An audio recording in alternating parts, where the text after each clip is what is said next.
Salut tout le monde, c'est Anonymal. Aujourd'hui on se retrouve pour une nouvelle vidéo. Alors vous m'avez demandé pas mal de fois quelle était ma configuration PC, les composants qu'il y avait à l'intérieur, etc. Alors j'ai décidé de vous faire une vidéo où je vous présente tout simplement mon PC. Je vais vous dire tous les composants qu'il y a à l'intérieur, le prix final, mes conseils et recommandations en fonction des trucs que j'ai choisis. Je vais pas perdre plus de temps à vous expliquer ce qu'il y aura dans cette vidéo, on commence tout de suite.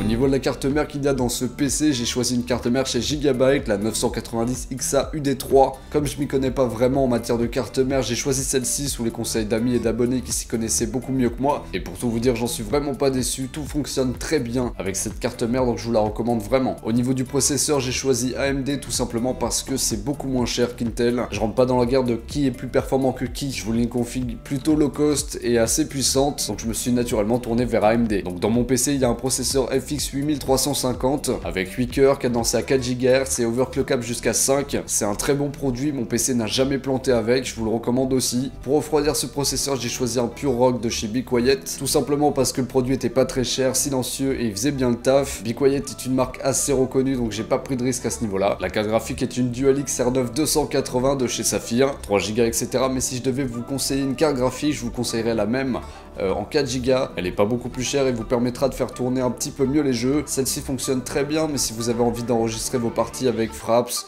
OBS ou d'autres logiciels comme ça va être assez compliqué, ça va laguer à certains moments, c'est pas super confortable à jouer. Sinon elle est relativement silencieuse aussi, ne chauffe pas trop, elle fait tourner les jeux récents dans de très bonnes conditions, il n'y a pas de souci à se faire là-dessus. Mais bon, comme je vous l'ai dit, si vous enregistrez vos parties et que vous êtes youtubeur gaming par exemple, ce sera pas vraiment la carte graphique à choisir. Au niveau de la mémoire vive, de la RAM, j'ai pris 2 x 4 Go, soit 8 Go chez Corsair, donc les Vengeances. Il n'y a pas vraiment de points négatifs à noter sur la RAM, elle refroidit bien, tout est bon, donc je vous conseille cette RAM aussi. Par contre je crois que le prix est un peu plus élevé que leurs concurrents, donc je vous laisse aller vous renseigner sur ça si vous voulez en savoir plus. Pour le stockage, j'ai pris un Seagate Barracuda de 1 Tera. Après ça dépend de ce que vous voulez vous, je peux pas vraiment vous conseiller là-dessus. Moi 1 Tera ça me convient vraiment bien. J'ai pris aussi un lecteur graveur, on sait jamais, j'ai dû m'en servir une ou deux fois, mais j'étais bien content de l'avoir une fois que j'en avais besoin. C'est un petit truc vraiment très basique, je crois même pas avoir la référence. Il a dû coûter dans les 20 € et je vous conseille pas non plus de dépenser plus dans un lecteur graveur. Pour alimenter tout ça, j'ai pris une alimentation de 650 watts, le Triathlon Echo de chez Enermax, et je crois que je n'aurais jamais dû prendre ceci. Tout est bien alimenté, il n'y a aucun souci, mais il est très bruyant vraiment. Si vous devez prendre une alimentation, je vous conseille aussi de vous tourner chez Be Quiet, c'est silencieux, ça marche, il n'y a aucun souci. Là pour le coup, je vous l'avoue, je suis assez déçu de mon achat, c'est pas vraiment grave, ça marche, mais bon, mon PC ronronne vraiment, c'est assez désagréable. Le boîtier que j'ai choisi, lui, c'est un Enermax aussi, le Ostrock Q noir. Le seul point qui peut être assez dérangeant avec ce boîtier, c'est la LED bleue qu'il comporte. Faut vraiment pas se mettre au-dessus quand on allume son PC parce que ça vous déglingue les yeux à coup sûr.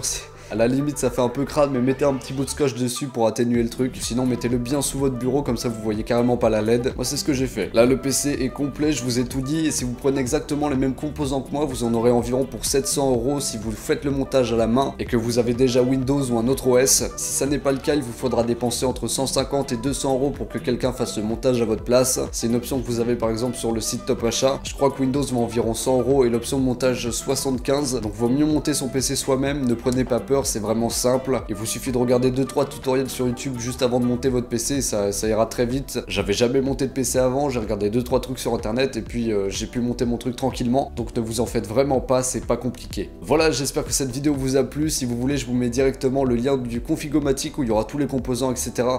Dans la description, comme ça ce sera plus simple pour tout le monde. J'espère vous avoir aidé aussi à choisir quelques composants si jamais vous prévoyez de construire un PC, de monter un PC. Et puis voilà, moi je vous dis salut à tous, ciao et à la prochaine pour une nouvelle vidéo.